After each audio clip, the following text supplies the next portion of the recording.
Hey, welcome back to my channel. So I found a Goliath Grouper south of Dauphin Island, about 5-6 miles out.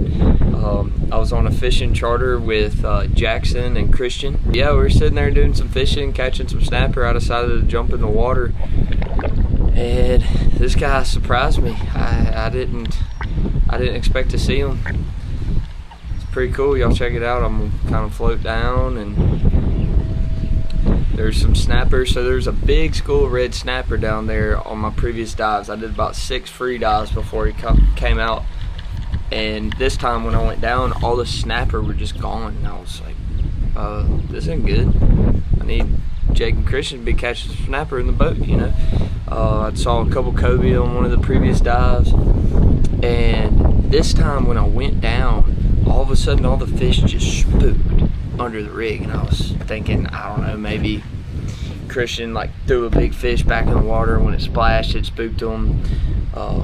I've been spearfishing before, and when somebody rolls off the boat, if they don't ease in the water, if they make a big splash, it'll kind of spook the fish real quick, but then they'll come back.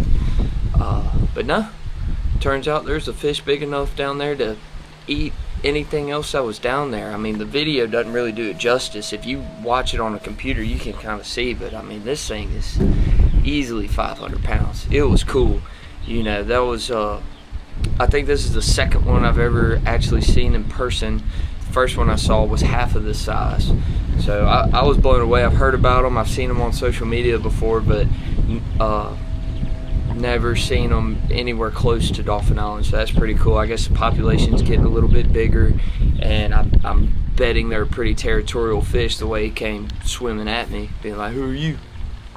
You know, mouth open. So maybe we're gonna see more and more. Not sure what kind of damage they do to our snapper population. You know, I kind of look at our red snappers like our public cattle pasture. You know,